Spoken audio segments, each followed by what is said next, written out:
Okay, today we're going to talk about triangles and the different types of triangles there are. Again, we have to make definitions for each of these triangles. So in this case, I've got a right triangle. I have right triangles on the left. I have not right triangles on the right.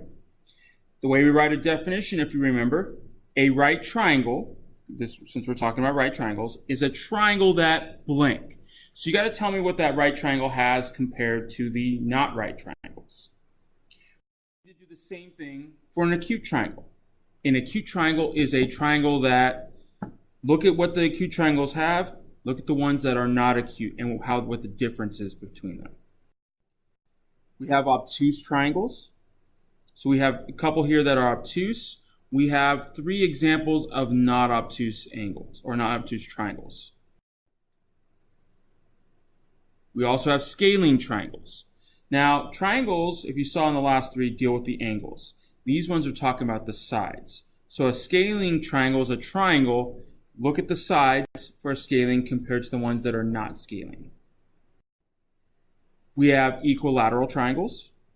So notice the 2 equilateral triangles that they give you. What's special about them compared to the ones that are not equilateral? So I would say an equilateral triangle is a triangle that blank.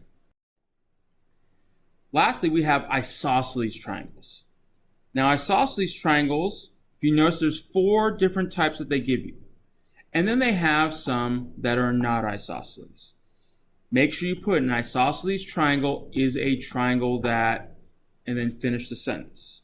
Again, for all of these definitions, make sure, if you can't find it, if you're not understanding or your partner can't tell you, look it up. Look it up on Google. Find that out. I want you to have the definition no matter what. So make sure you get it. Now, isosceles triangles are special because there's parts to them that we have to keep in mind. If you look at an isosceles triangle, we see we got 2 sides that are the same. Notice the markings on the sides of the triangle. Then you have base angles. Those are usually at the bottom of the triangle, especially if the triangle looks like this. So if I make a triangle like this, and here's my sides, these would be what we call the base angles. Okay? I know this triangle's onto the side, but if I turn it, those are what we call base angles, and the bottom is the base. Now if you notice, on the base, there's no marking there. We don't know that that's the same as the other 2 sides. So because of that, we don't have anything there. That's why it's got a special name. And then directly across from that is what we call the vertex angle, usually the top of the triangle. Make sure you understand these terms because you'll be using those with isosceles triangles as well. So sometimes the problem might say, hey, the base angles are this. You need to know which ones are the base angles compared to the vertex angle in an isosceles triangle. If it's a scalene or equilateral triangle, it's not the same thing. These only deal with isosceles triangles. Now, one of the things you will do today is that you're going to be having to describe a triangle as precisely as possible. When we say precisely, we mean by sides and by angles. So there's 3 types of triangles that deal with angles. There's 3 types of triangles that deal with sides.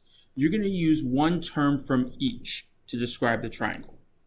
So for example, here's a triangle here. I see I've got markings for the sides, for a couple sides. I also have, it looks like, some markings for some angles in the upper right hand and lower left hand corner. Now if I look at the triangle and I think about the angles in a triangle, I should hopefully come up with this type of triangle. It should be an obtuse, because that angle right there in the bottom right hand side is obtuse. And it's isosceles since 2 sides are the same.